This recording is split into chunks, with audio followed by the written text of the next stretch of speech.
Guys, good morning, magandang umaga sa ating lahat, Luzon, Visayas, Mindanao. So bakit ka nandito sa channel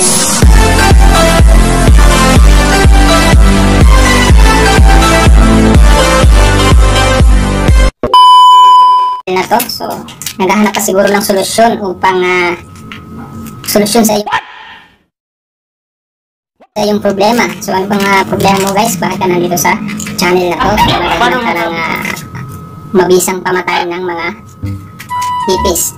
So guys, may tuturo tayong isang pamatay ipis. So gamit ang liquid soap Joy Ultra. So Joy Ultra o liquid soap, mapapatay mo na mga ipis. At kahit anong liquid soap, pwede natin gamitin guys.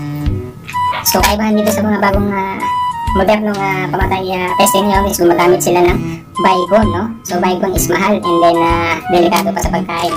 So ito, hindi siya masyadong delikado sa pagkain, no?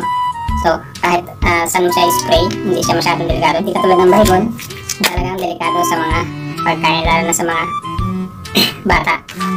So ito is sabon lang siya. Then gagawin natin dito guys is tutunawin natin siya sa isang litro o kalahating litrong tubig.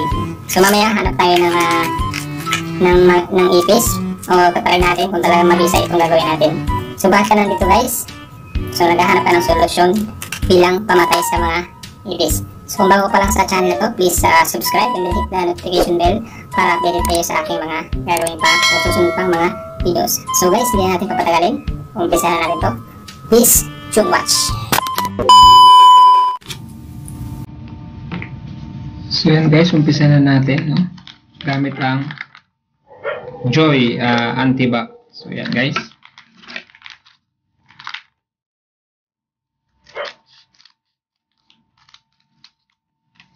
So kaya ibahan nito sa Baygon. So yung Joy is 6 pesos lang siya guys. Magkano yung Baygon? 100 plus siya. I think 170 or 200 plus yung Baygon. No, ganito kalaki.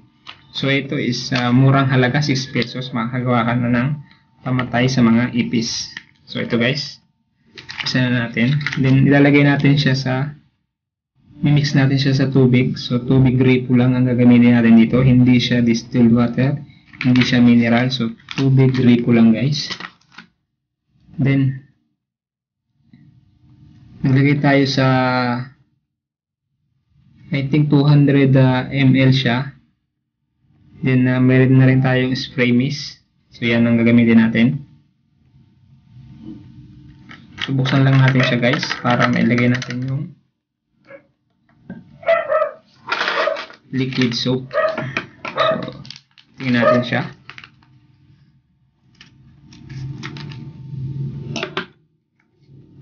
Ilagay natin siya guys dito.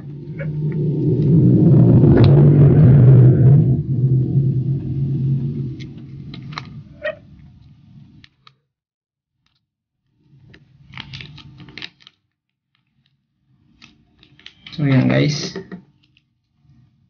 gawin natin dalawa para mas mabisa siya. So sino nga ba naman yung matutuwa sa mga ipis guys? Wala na sa kwarto, sa bahay, sa loob ng kusina, sa CR. So nakakairita di ba pag nakakita ka ng ipis?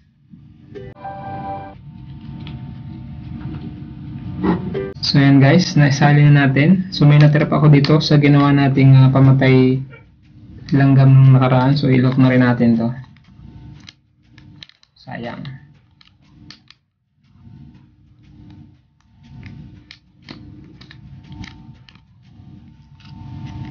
So yan, naisali natin yung mga liquid soap. So next step, then shake natin siya. Shake lang natin siya guys.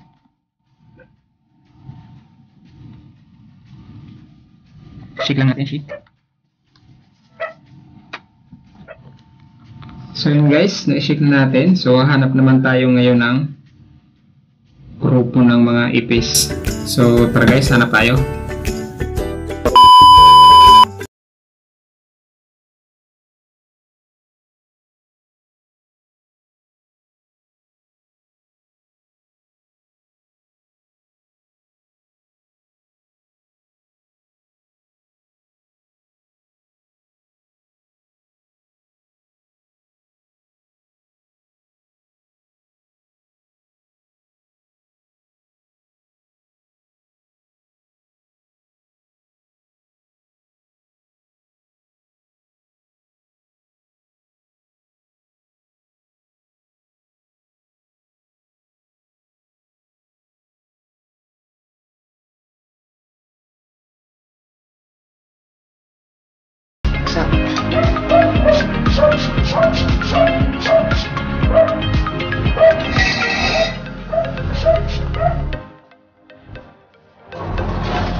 pigilan guys hanggat hindi siya mamatay.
So yun guys, nanghihina na siya.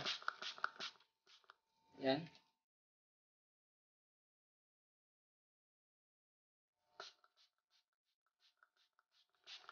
So kasi pag namoy nila yan, so may hilo na sila. So mamaya, bagsak na yan. Tingnan natin after 1 hour.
And guys, nahihilo sila.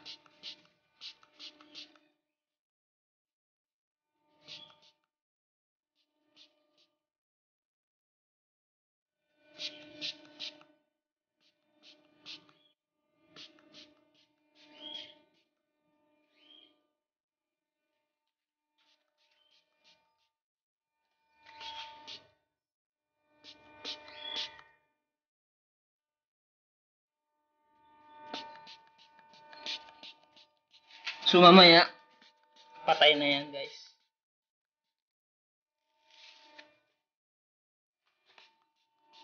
Yun. tigas. Inisay na.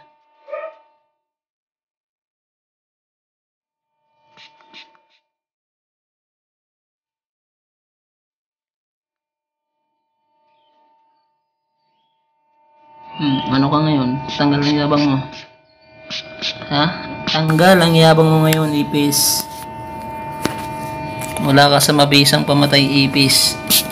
Tanggal ang yabang mo.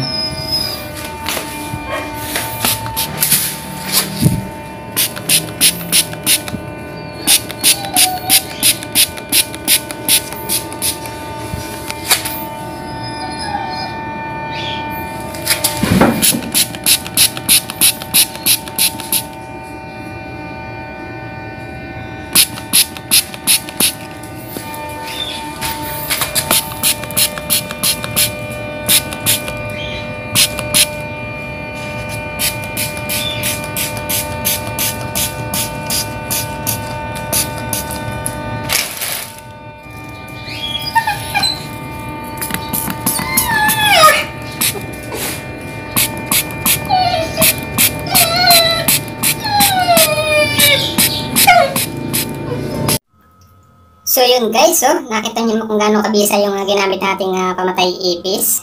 So yan, naghanap tayo ng ipis, isang batayo ng ipis doon sa warehouse, doon sa tambakan namin. So hindi, sinubukan natin yung pamatay ipis. So unti-unti naman siyang nahihilo, hindi na after minutes, so bumabagsak siya at nagkukusa na siyang namatay. So nakita niyo naman kayo na sa video, so wala siyang halong daya. So yun guys, di ba napakatipid nung ginawa natin pamatay ipis. So in 12 pesos, and then meron tayong misting bottle. So yun lang yung gawin natin, halagang 12 pesos lang, and then tubig.